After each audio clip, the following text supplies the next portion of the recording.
Gallup was started in 1881. I'll go through a little bit of the history. It was some of you may not have known that, it was a railroad construction camp and grew into a community. But it was during the start of the railroad to the west. The community was platted by the railroad, just as Albuquerque was. And you'll see the limitations to that.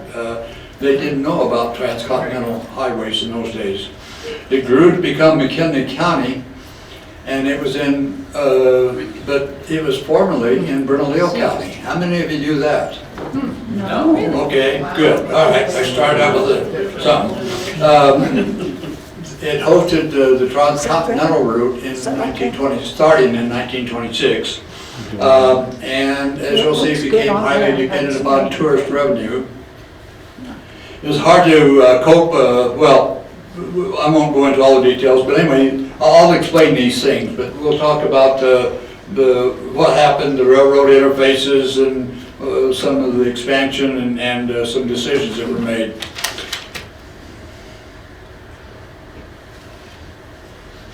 Okay, started by the A&P Railroad, which was incorporated by the U.S. Congress when they started the transcontinental railroads across the country.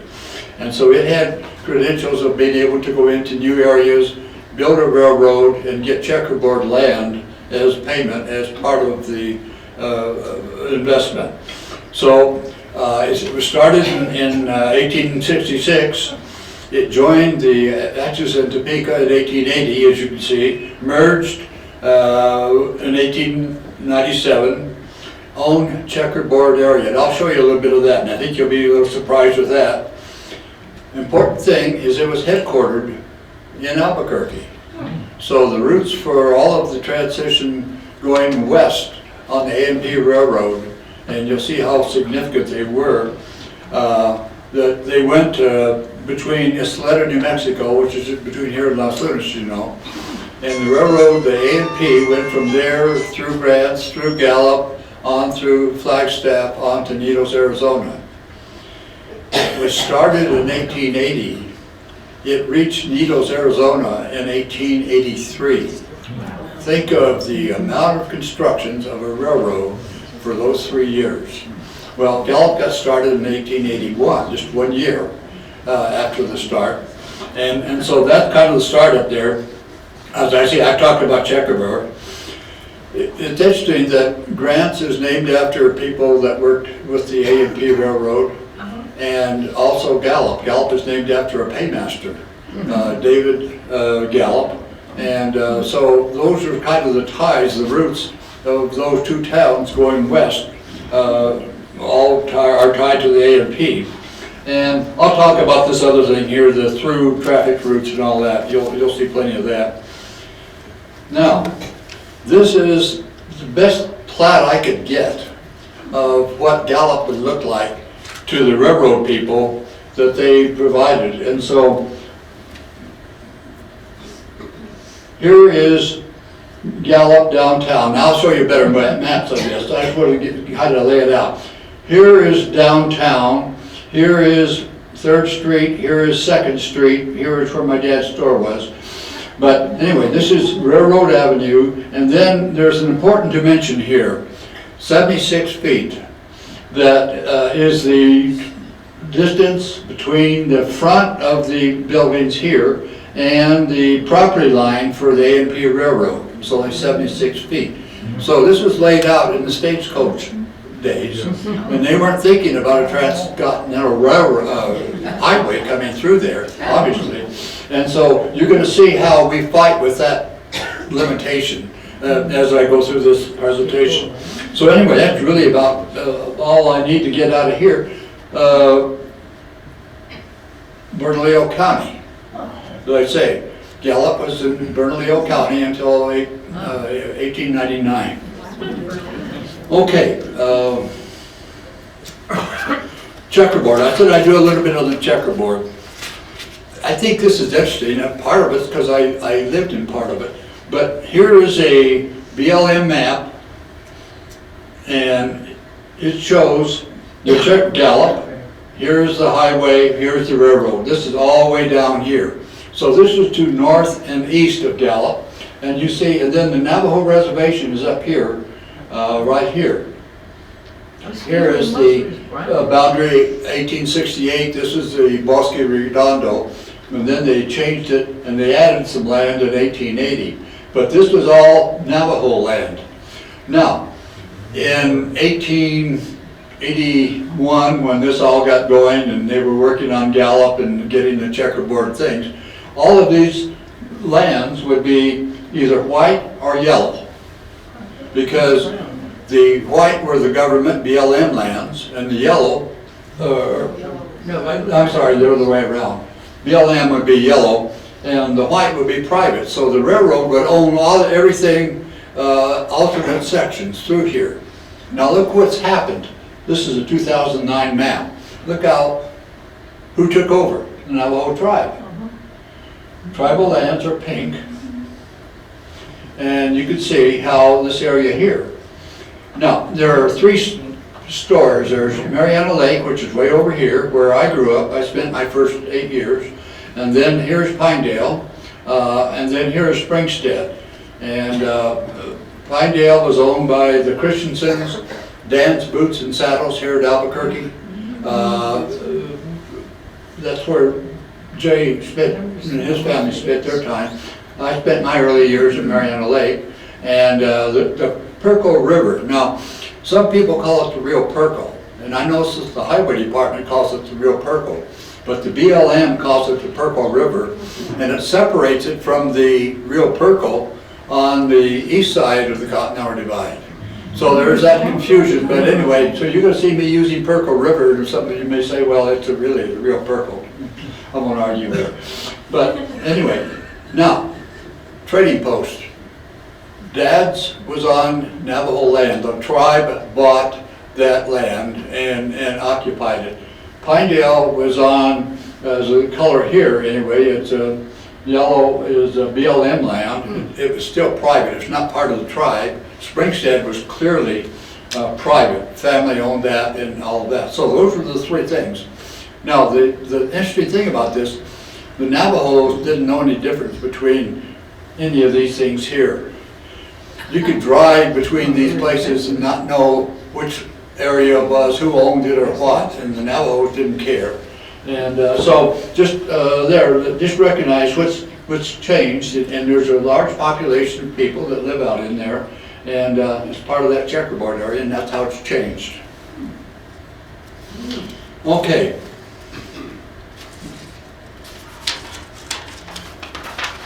Just a little bit about Mariana Lake. It was a stagecoach stop. There was a stagecoach that used to go between Santa Fe and Prescott, Arizona, which were the capitals of the territories. And it stopped at Mariana Lake because there was water, obviously. And but I don't know of anything else. I think Wingate was on the stagecoach stops, but I don't know of anything else. Anyway, it's not important. But the trading post was on tribal land. I mentioned this. But what I didn't mention is that the Bureau of Indian Affairs had schools at both Mariana Lake and Pinedale. Now these were day schools, and Jay Christensen tells me that there was a little bit of a capacity for some of the Navajos to sleep over at Pinedale. As far as I know, at Mariana Lake, it was a one-way, just a day school. Now, I lived there. I became 6 and time to go to school. I couldn't go to the BIA school a quarter of a mile from my dad's store. I had to live with people in Crown Point the first year of school, and the folks would take me in on Sunday and pick me up on Friday, and so that's the way I started school in the early days.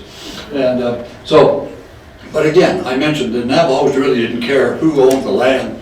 They knew the store was there, and that was the center of activities for them. Okay. Gallup. Coal mines were very active in Gallup and supported the railroads. I think they competed with Dawson as far as volume and things like that. So it was a major coal activity. The The Native American trade was both the Navajos, which is all around that area, and the Zunis, who were about 3,000 to 5,000 in those days, were about 30 miles south. And my folks lived in Zuni and Mariana Lake, so Dad spoke both Navajo and Zuni. The 1950s, I remember this figure, and I haven't come up with a better one, but I'm sure it's there. But I remember in the 50s they were saying that the trade area was around 50,000 for Gallup. It had a major trade area because you had the whole Navajo reservation off to the north and to the east, as you can see, and to the west, where the reservation was, of course, much bigger. It also had the railroad for east-west transportation. It had the Intertribal Indian Ceremonial, which was started in 1922, and it was started by a mayor who later became governor, who later became a major factor in the rerouting of Route 66, which in my Route 66 talks, he's a key person. Now, we've got populations, just 20,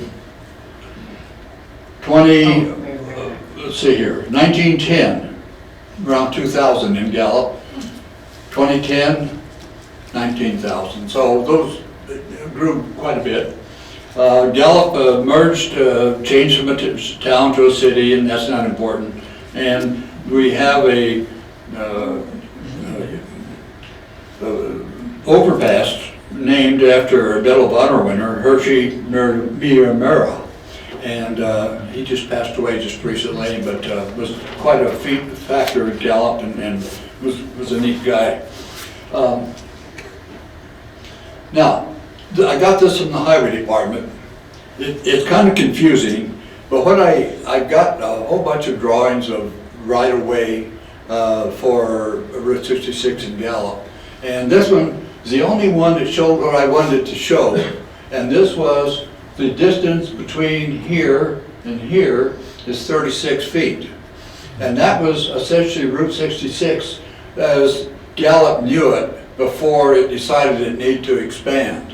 And the distance from the head of a business to the center line of the road was 30 feet. So you can say, well, how much right-of-way was really enacted? Well, 30 plus 18, and you're up to railroad property. Just think of it that way. That would be kind of a figure. So I'll use that 76 at different times in the talk. So you can see where it got started. It started in, well, 1891. And this is just details, I won't there. Now this is a picture in the 30s of the Front Street. They call it Railroad Avenue Front Street to the locals because it's next to the railroad, believe it or not. But some things that are important here is this width is that 36-foot width as far as I can tell. And I'll show you what the dimensions kind of are. But now the railroad, the highway has a width curb to curb, but somehow there are sidewalks in there. And it looks like the sidewalks are on railroad property, but the railroad lets the city put the sidewalks in. And so the dimensions kind of demand that. But I've got a data slide on that. Let's see here.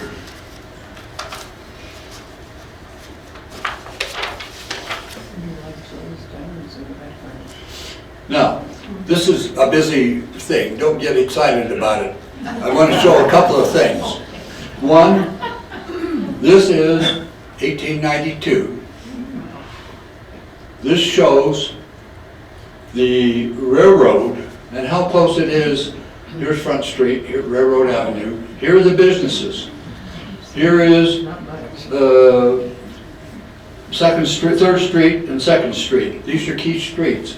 Now, if you look carefully on this, you'll see that there are extensions of Second Street, which is here, and Third Street, which is here, because the next figure will kind of show you why that's important. So, to lock in Second and Third Street, it's a key thing. And so I'm going to show that, and I just kind of want to show the layout of the business and that, and you'll see things that change.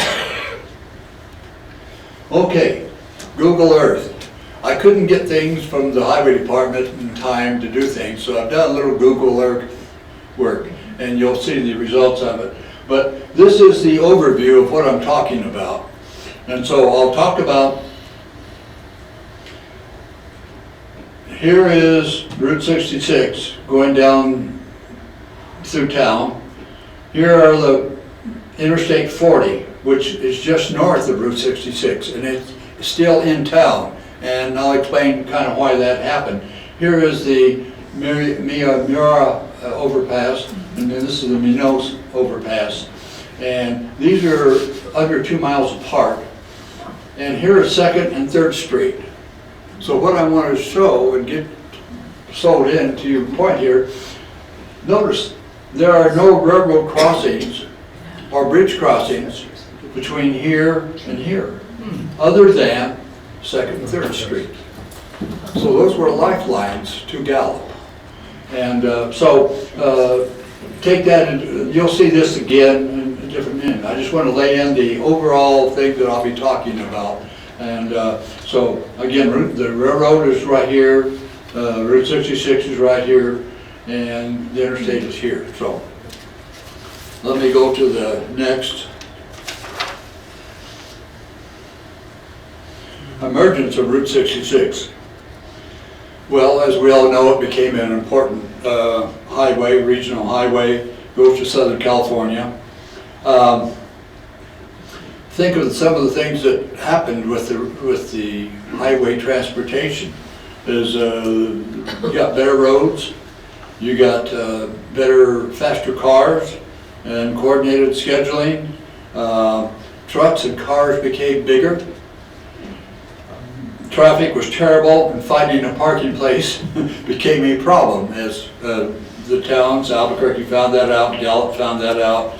So one of the things was old diagonal parking was replaced by parallel parking in many of the cities to increase the capacity to carry cars through them. And then this one here kind of triggers a story. This last one car families became 2 and 3 car families. Well, I remember back in Gallup in the 50s, there was a no car family.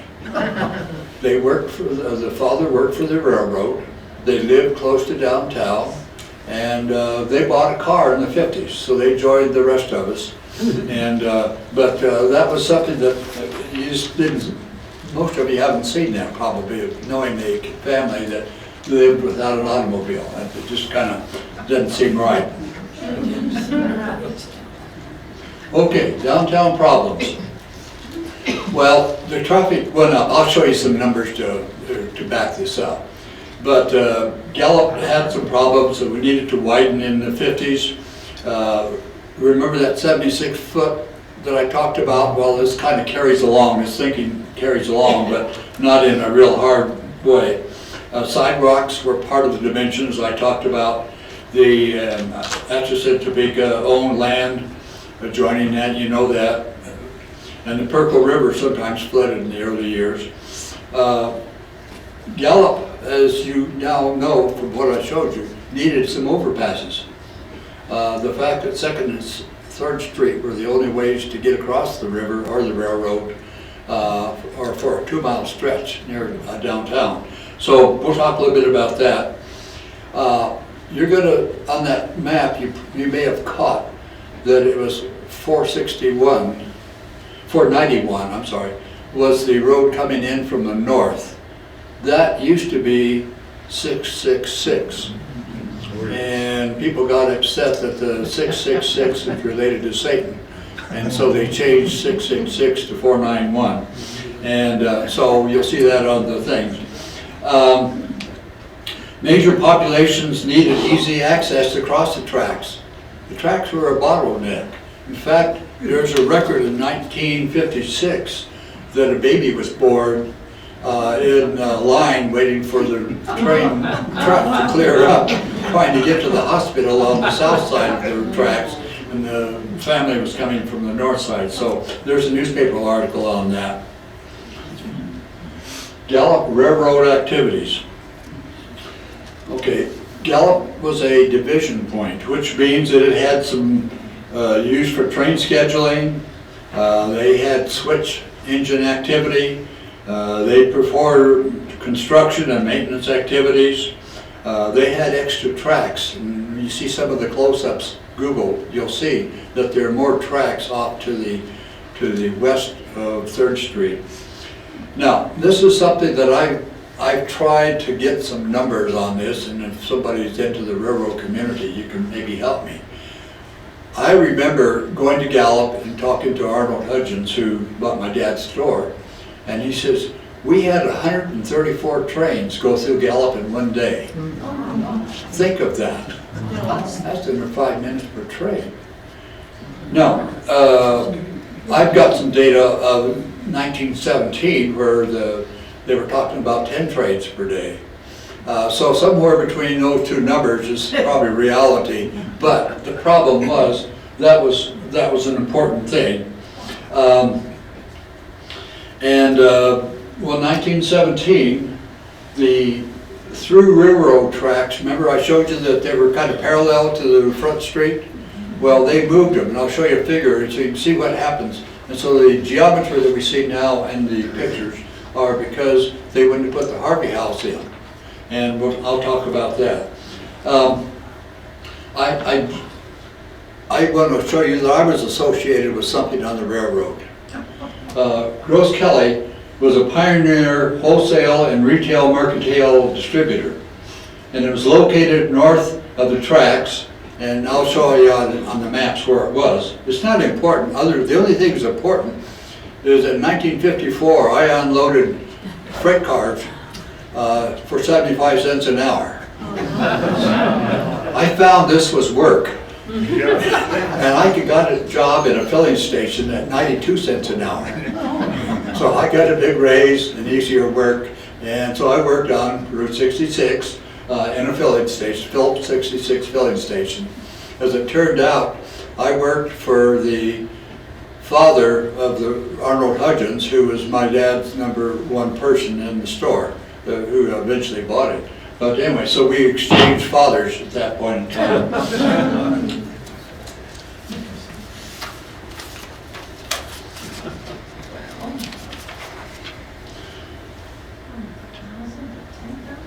Oh no, this is, I don't want to go past this one. This is the one that kind of tells you about traffic and problems. And this is really rough data, but it kind of, I think, shows trends. That these numbers, 1,000 vehicles a day, means that I got data from the state lines, both east and west in New Mexico, and added it together. And so this was the maximum that occurred during that year. And so that's what I used. And the same for 41. So this is kind of the transcontinental traffic. It has nothing to do with traffic, local traffic, other than if they're leaving the state. But anyway, it gives you a feeling for what was happening on Route 66. And so 41, less than 2,600, 1960, 10,000. Things changed in the 50s, and that will kind of drive you to understand why Gallup needed to widen what it was doing, and you'll see the problems there. So, the highway department wanted to widen to 4 lanes, and then there were right-of-way problems, as you might expect. Streets were seriously congested, and families were expanding numbers of personal cars. And I've got a personal story on that I'll talk about in a little bit. But let me kind of get you oriented again. Here is a close-up of downtown. And remember I told you to look at 2nd Street and 3rd Street, because they're the only streets that go across the tracks and the river. And so here is 2nd Street. Here is 3rd Street. Here's Gross Kelly, by the way, if anybody's interested. Here is my dad's store, right in the middle of 2nd and 3rd Street. And US 66. And now, this is what moved. Remember when I showed you that earlier thing, the tracks were kind of parallel to the highway? on that one 1892 plat. Well, in 1917, they moved it to fit in the El Navajo. And so you'll see some more of that as we go along. Okay, widening of Route 66. In 1950, the town board says, hey, we'll do it, but we'll do it from city line to city line, east and west. Then the second statement I've highlighted because there's a lot of things that went on, and I'll kind of summarize some of it. The key thing that happened in Gallup was the mayor in 1954 said the highway would be widened to the same measurement as exists in front of the Hotel El Rancho. How many of you know what I'm talking about? Good, okay. Well, it was a major hotel, and it had a different right-of-way than what I showed you earlier, and I'll show you what that is. But the 1954, the highway department was looking at 80 to 100 foot right-of-way. In 55, they were at 82, and there are a number of studies and meetings between Gallup and the Highway Commission on that 82. In the end, it was 80. And I'll show you kind of why it was 80. And all right, here is the El Rancho, which is out east of downtown Gallup. And you can see that here is the front of the buildings, and here is the buildings across the highway from the El Rancho. The El Rancho is right here. And you can see that the dimensions are 40 and 40. So this means there was an 80-foot distance. And that's what Mayor Malika said would be the way that they would create a path through Gallup that was 80 foot wide. And that would take care of everything on the expanding of Route 66. So just kind of see that the next slide just gives you details to that. It's really not important. So I'll go on to the next one. Okay. I didn't miss that. No. Okay. This is the Highway Department map drawing of the El Navajo Hotel, which I'll talk about in a little bit more detail. But here is the El Navajo Hotel. Here is the Route 66 original, and I'm showing it with a 50-foot width. Here's 80. Here's the 80 that was approved, and then here's the 30 back, and here's the center line for the 80 foot. So that's 40 foot. But anyway, here's Route 66 original, and then here is the new 80-foot thing. And look what happened. The railroad people built the hotel, and they built the hotel. They built it into properties that all of a sudden became suspect and became a problem with the expansion of Route 66. So that's the important thing there. Now the depot, this I'll explain about the hotel coming down. The depot, what remained, and in fact, is the Gallup Cultural Center right now. If you go to Gallup to a museum, you're in that building. So that's there. But anyway, the tracks had been moved, so they were up here so they could do everything they needed to do, and that was back in 1917. And so now we're going to talk a little bit about the El Navajo Hotel. I'll just leave it there. And I have a book, Greetings from the Indian Capital, Gallup, New Mexico, 6 Decades of Route 66 by Sally No. And so I've gotten a lot of stuff out of there. But let me read you some stuff that explains the El Navajo Hotel, because that's kind of like the Alvarado. You know, we all have nostalgia for that. And well, this is what happened in Gallup. And you may or may not, I didn't know some of these things until I looked it up. But work started on establishing the Fred Harvey El Navajo Hotel in Gallup in 1917. I've mentioned that. Part of the effort was to move the tracks to the north. We talked about that. And then they started excavation of the hotel back in those days. Well, World War I got in the way and things got messed up. So they didn't get the El Navajo opened until 1923. And this is when this came about. And this soon became the home for railroad travelers and Gallup residents. The distinctive Pueblo architecture and use of Indian art in the interior made this as an important destination. My mother came out in 1929 to get married to my dad, who was ahead of her. They're both from Michigan, both grew up on farms. And she got out at the old Navajo and she looked up and she thought that was a prison. And so she missed the idea that was distinctive Pueblo architecture. Gallup was in the heart of the Indian country and was selected by Fred Harvey for nationally advertised Santa Fe Railway Indian Country detours into the Navajo lands, the national parks, and the western Pueblos. The new facility was dedicated by 30 medicine men and several hundred participants. The Gallup Intertribal Indian Ceremonial, which had been started in 1922, and the old Navajo soon became a popular place to stay if you were coming to the ceremonial, if you could get in and be visited. Native crafts were available for purchase, and the availability of dining rooms, a banquet room, extensive lodging accommodations, and bars made the hotel a hotspot for travelers.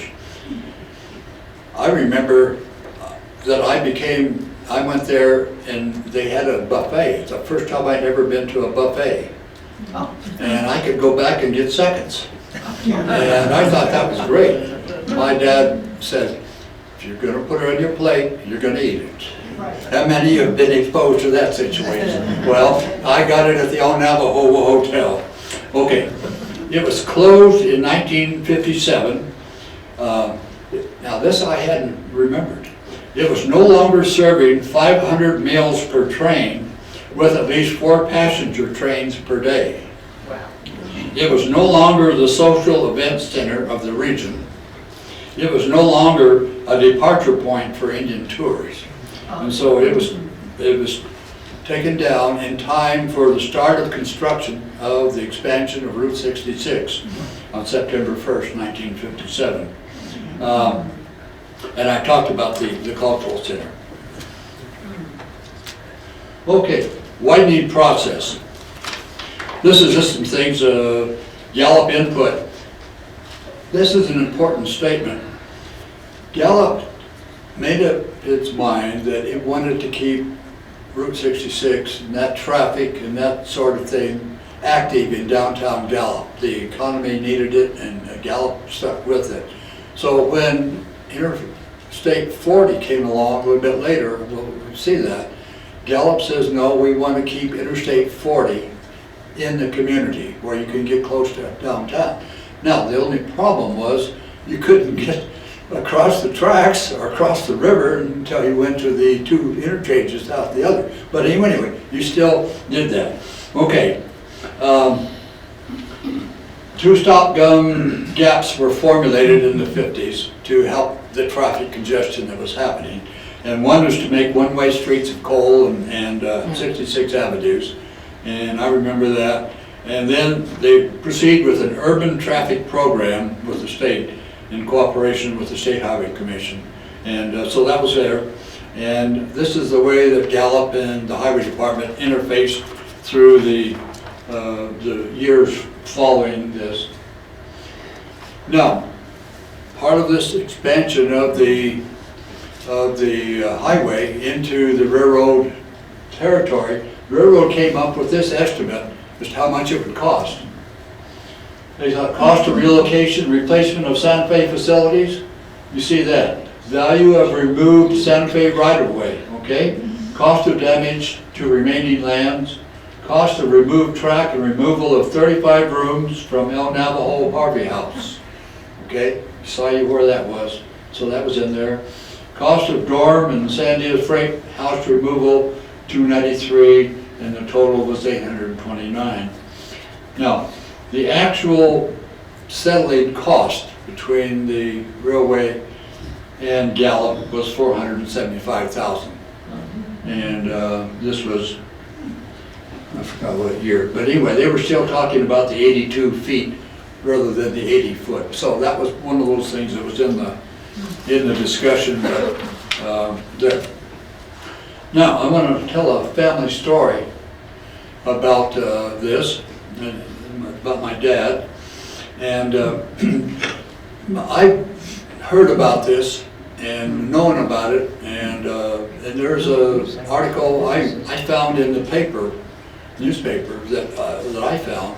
There was also the same article, probably the print for it, was in the store papers of Zimmerman's store when they sold it, and I happened to see that, and I remembered it, and I finally found it in the paper, and that's what I'll talk about. But anyway, Dad and about 12 others went to Santa Fe, and they were talking about the various options, you know, the 82 feet, 80 feet, or whatever, and also how the cheapest way to do it. You could see there was real money involved. And so these were some of these discussions in 1955. And my dad happened to be president of the Chamber of Commerce, and he arranged for the meeting. And one option that he was really fighting was that the sidewalks in front of his business would be reduced from 10 feet to 4 feet. He says, no way can I run a business with a 4-foot sidewalk.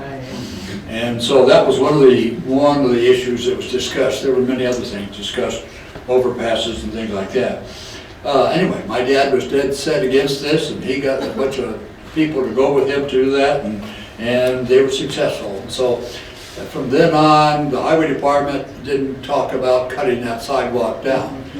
Now, this was great for the city because they could come in and put parking meters. But that's just kind of things that work out. Now, I have a personal story. I talked about the fact that people were expanding cars, the number of cars. And I'll tell you the story of how our family went from being a 1-car family to a 2-car family. And I was, now, how many of you knew that you could get a legal driver's license at the age of 14 in New Mexico? Now or then? And Texas. Pardon? And Texas. Well, I got mine the day I turned 14. okay, well, my birthday present for my 14th birthday was a driver's license. And then we met with the state policeman, and we talked about it and all that. Anyway, I was legally able to drive at 14. Well, that same year, I was working at the store, helping out, you know, whatever. I wasn't doing anything real. But anyway, my dad got the mumps, and so he was at home. And it was on a Saturday night, and Mom had opened the store and done that. And I was with her, and she came down some back steps and tripped and turned her ankle. And it was a mess. Well, she was laid up. So here was my mom and my dad, and I'm an only child. And so all of a sudden, came Monday morning, I had to open the store. And I knew how to open the store, I knew how to run the cash register, and I knew how to deposit the money in the bank. So I could take care of things. So I did that for a couple of days. But the folks decided that, you know, maybe it's about time Roger have a car. They appreciated what I had done. So they said, well, go down, pick out a car. So I did. I went down to Navajo Chevrolet and saw family friends, said, hey, I needed a car to get around with and all that. And we picked out one. I drove it up to the house and showed it to the folks. They could look out the window. And Dad says, okay. So I got to pick out my own car at 14. And we expanded from a 1-car family to a 2-car family. What year was it? Pardon? What year was it? That's, oh, there it is, 1940 Chevy. Yes, what year did this happen? 1940. Oh, wow, new one. Yeah, it was. Wow. Yeah, it's been around. Okay, one-way streets. I won't dwell on this. That was something that Gallup had and for a few years, and it didn't work out well. And so we were there. What? Okay, the final Oh, in Winslow, yeah.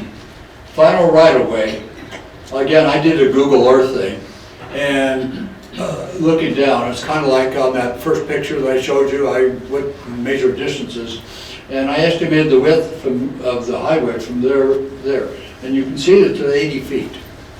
So Google Earth is still carrying that dimension across there, and I decided I needed a picture of a train. I'm talking about an interface between the highway and the train. I hadn't done that. I tried to get pictures of trains in Gallup, and I couldn't get them in time. But I called down to the museum here, and I got a picture of a train. So there, I've got a train in my top. Okay, grade separation problem. Now we're going to go into a new thing, the overpass. If you lived in Gallup, this was a big deal.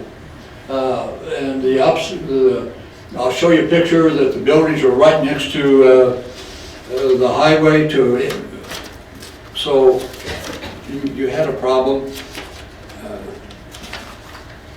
The plat had not considered alternatives like things like this. And there, I'll show you a picture that shows why the topography was difficult.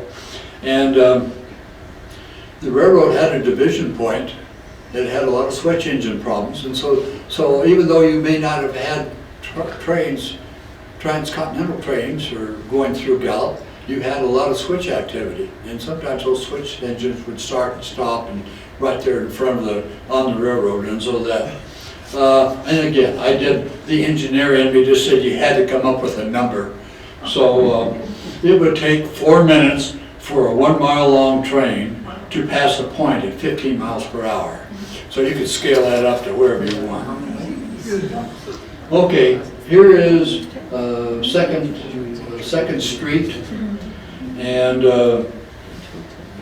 Is that library? this is the First State Bank now. This was a coal company in the 31.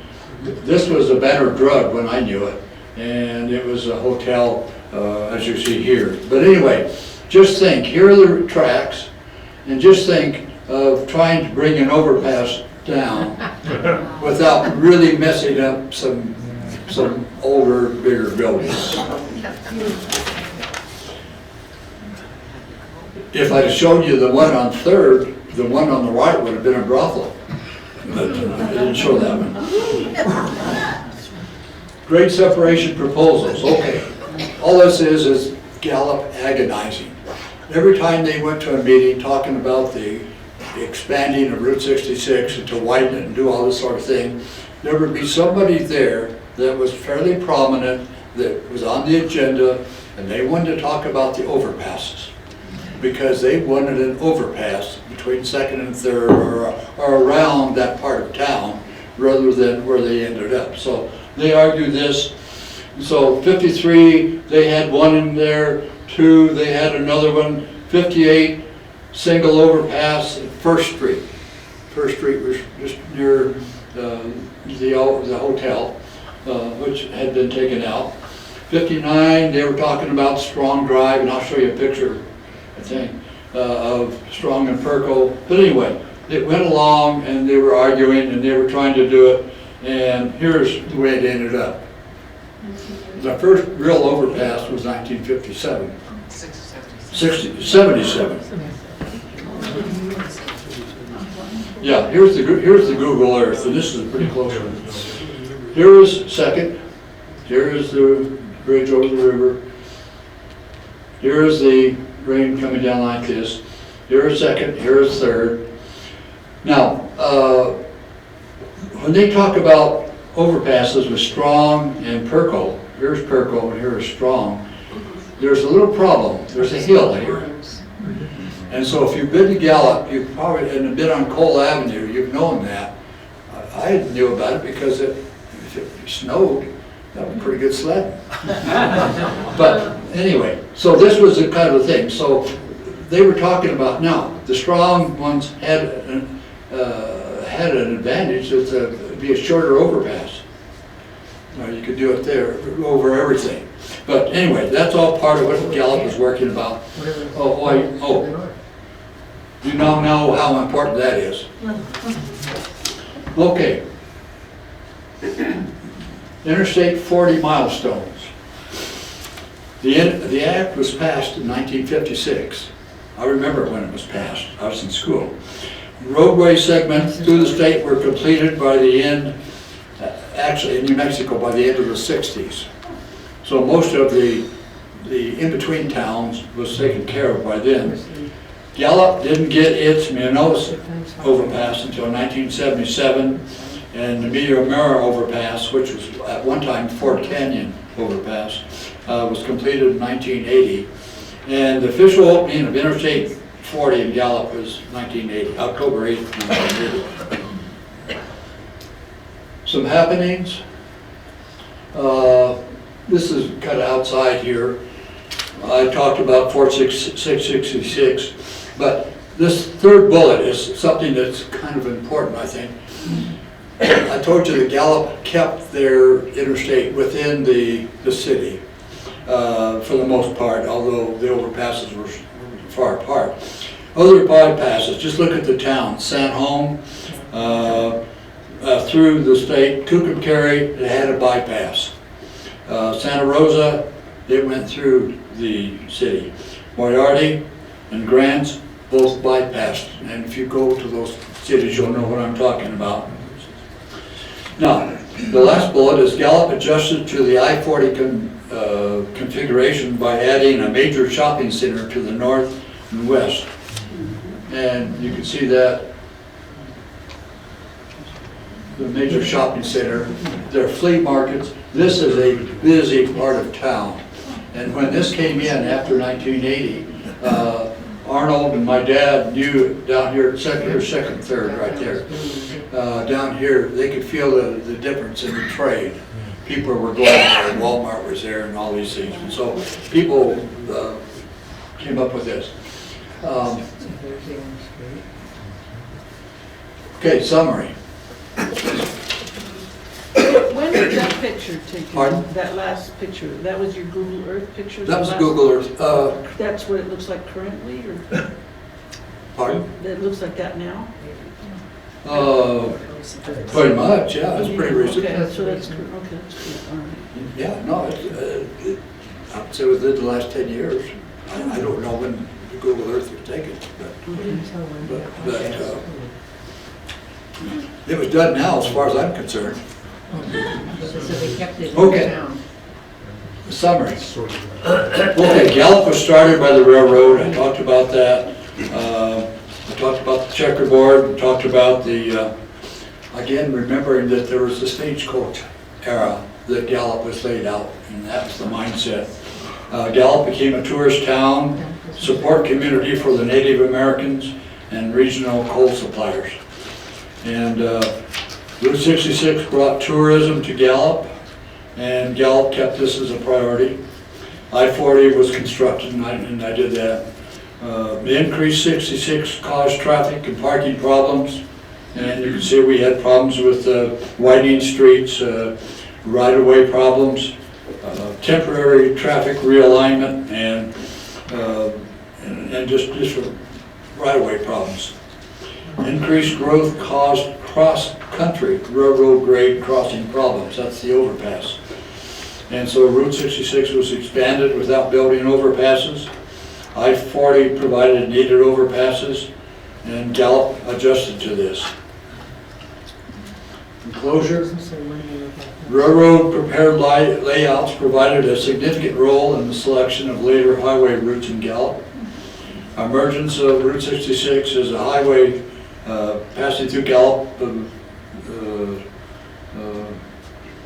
Well, it was a major transcontinental highway. 3, the railroad and city had to change layouts.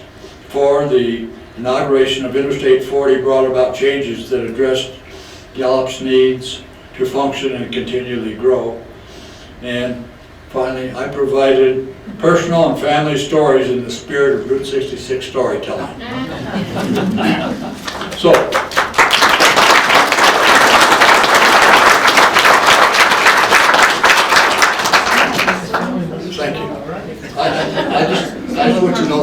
some references and acknowledgements, and I do, I think Shauna's here, and Tammy, and you can see there's some people that helped me on getting where I'm at. You can see, obviously, some things I don't have, but, work out. Okay, I think we've got some time. You got your hand up, Janet, I guess I better let you, Oh, I want to go first. Roger, so I'm thinking it must have been an incredible gridlock, when those 4 minutes, would take 4 minutes for a train to go and people couldn't go back and It's forth. still good luck. Tell us about the noise, though. All those trains being that close and the rumbling in the buildings, did you all sense it? well, we were, my dad's store was in the, between Second and Third, next to the Eagle Cafe, which was owned by a Japanese family, Japanese-American family. And there's another story about Gallup and how it protected the Japanese Americans during World War II. Well, that family, this family would serve meals to people working on building the igloos out at Fort Wingate to store weapons. And, but point is, the Eagle Cafe, you could be there eating and a train went by, and finally they got the engineers to calm down on some of their signaling. And so they did say, but you could hear the engines, you could see the engines, and that's why I wanted a picture of a train from the store. And I wasn't successful yet. But yeah, no, the rumbling I don't remember, but certainly the noise. You could, the diesels, you could just hear the diesel going through even without a signal. And so, yeah, it was part of the downtown scene on Front Street. Okay, Joe? The mutton stew at the Eagle Cafe is way better than what you get at the state fair. Stew from the Japanese family in Gallup. The cosmopolitan nature of who came to Gallup to be coal miners is part of that heritage, and you can talk to that. Oh, yeah, I get That wasn't my Italians. question, was later. My wife married a girl from Nevada, but her sister married a fellow from Italy, and his family, he was born in Consano, and I've actually seen his birthplace, but anyway, he was from Italy. He was part of a family that lived in Colorado, was doing mining in Colorado, and their relatives were in Gallup. So when I got married and got acquainted with the family, all of a sudden, I was meeting part of an extended family that was from Italy. And so you had a lot of Slavish coal miners, you had a lot of Italian coal miners, you had a lot of Hispanic coal miners. And so we had Gallup was a melting pot for cultures. I mean, at school, we didn't worry about those differences. Question. So I have two questions that go back to the beginning of your talk about the checkerboards. One is who laid out the checkerboards? Who decided on how that land would be cut up? Because you said it belonged to the Navajo. And then the second question pertains to that. When you say the Navajo didn't care who owned the land, what does that mean? Okay, all right. One, who laid out the checkerboard. The checkerboard was established, the two parts of it. The act of 1866, if I remember correctly, in that act, that established that the railroads could negotiate and have from 10 to 50 miles on each side that would be laid out and in 1 mile square sections. And so I don't know who did the laying out. The government probably did. The Bureau of Land Management probably did, so that they would know which land they're giving away. So they laid out the sections. And so everything is done by section. So once that was done, whenever it was done, then the bartering went on. Now, the second question, Well, so, but you said that was Navajo land. yeah, So you said right. the government gave it away. Then you said that the Navajo people didn't care who owned it. Okay, yeah. I should have been a little more precise in what I said. But the land was owned by the Navajo tribe. That was, and they had a chapter at Mariana Lake. In fact, the fellow that worked for my dad was the secretary of the chapter, later president. And his daughter was my playmate. And I saw her just last year. And we went out and we did a video together. But, so the land was owned by the tribe. But the difference at Mariana Lake was the county took care of the roads.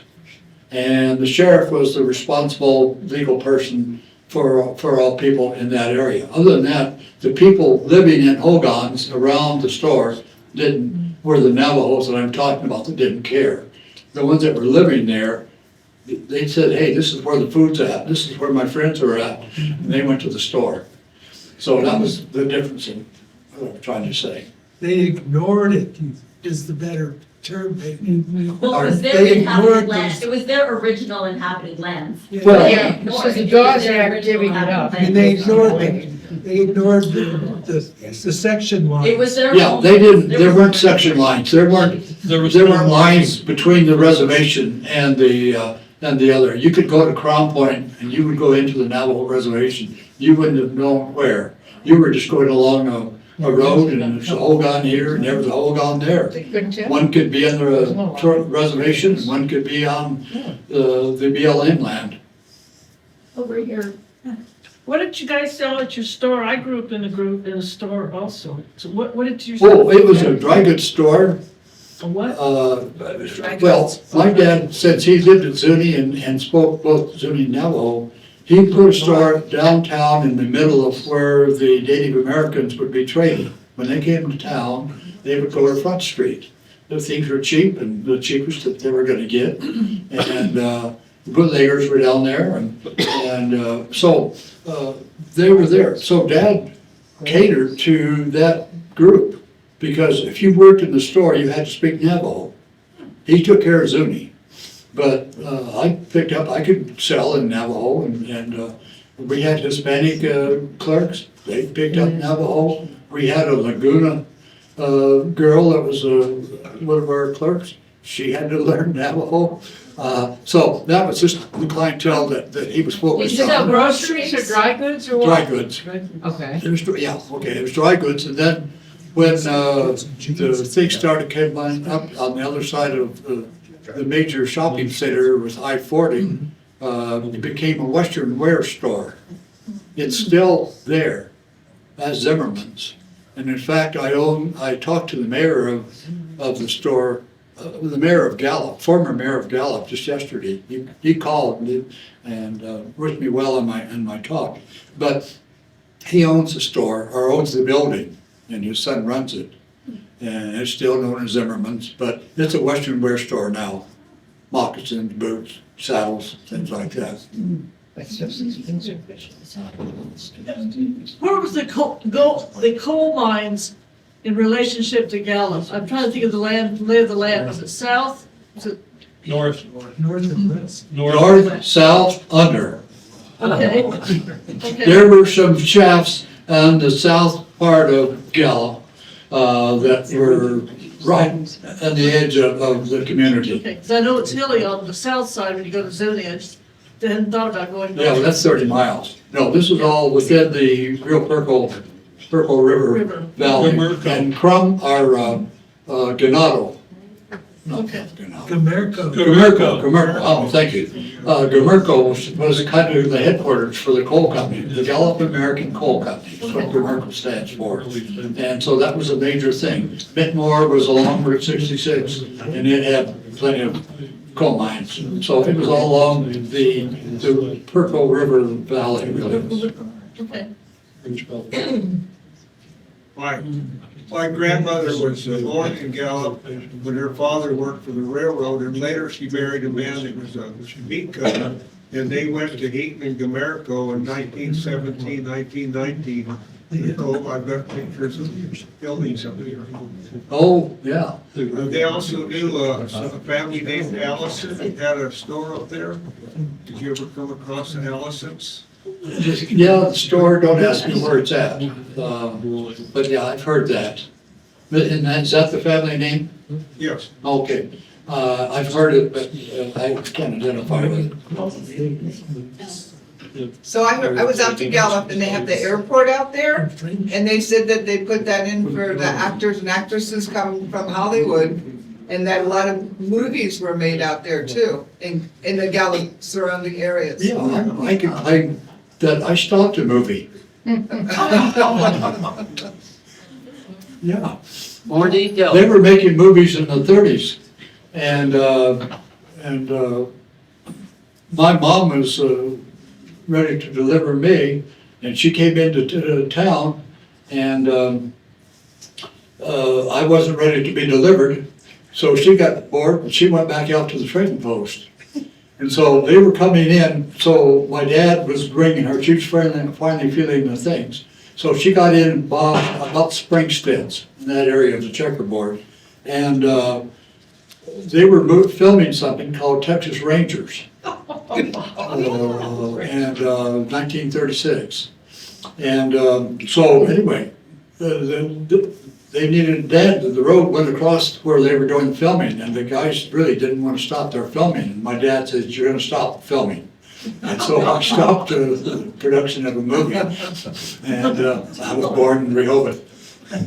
So, yeah, no, Gallup is in the El Rancho, was the headquarters. If you've been to Gallup, go to the El Rancho, and go up and look at all the pictures of all the movie actors that were there during those years. Ronald Reagan, and they're just really neat.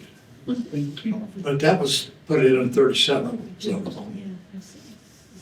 Hi, thank you. I appreciate your presentation. My name is April Hale. I'm a citizen of the Navajo Nation, born and raised in Gallup. So I am very familiar with everything that you just said and all the maps that you've showed. I grew up in a neighborhood called Indian Hills, which is on the east side of Gallup. So I heard that train all the time. So when you asked about gridlock, it still happens. I was in Gallup on Thursday, pulled up to the train tracks at 3rd Street, sat there for about 15 minutes, and had to just turn around and go the other way, back on 2nd Street, and down across over one of those overpasses, Maya Mira, to finally get back to downtown. Right where Zimmerman is, that's where I was trying to get to get back to downtown. So if those 2nd and 3rd Streets have trains in front of them, good luck, because you're never gonna, it takes a while. And one time there, I was stuck there for another 15 or 20 minutes or so,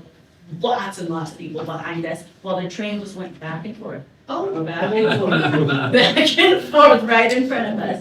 It's really insane. So the two overpasses that the gentleman, our presenter, is talking about have become really important vessels to get from the north side, south side, and in Gallup. So when you have traffic jams or accidents or anything like that, it can be pretty problematic. My father was also former president of the Navajo Nation in the late 1990s. So we often were in Gallup doing a lot of business. You know, because I grew up there, we knew a lot of the people very well, a lot of the traders, a lot of the stores in the area, and in the Indian. If you ever have a chance to go to the Gallup Intertribal Ceremonial, please do. It is an incredible time to immerse yourself in Gallup history and culture. Wow. Yeah, shootcase. Oh, yeah.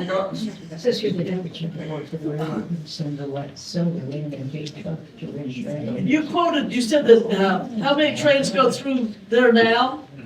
So many, Well, I've heard 134. This is in the 90s. well, I'm gonna say that probably is accurate, because that route is the main line from Long Beach, California to Houston, and they stop in Berlin for fueling and inspection, safety inspection.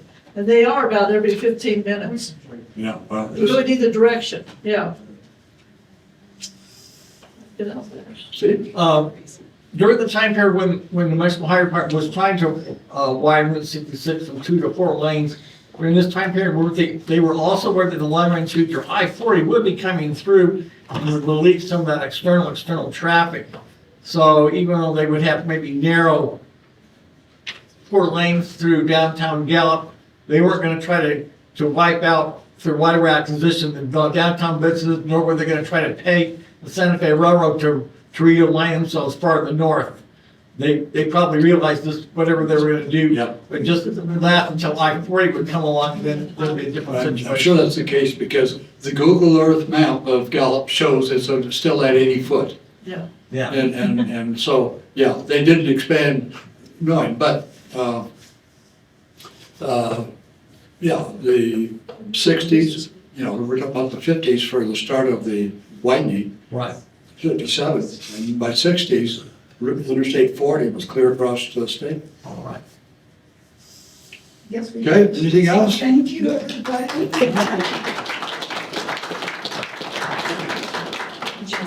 We'll see you next month, the third Sunday of every month. What else programs?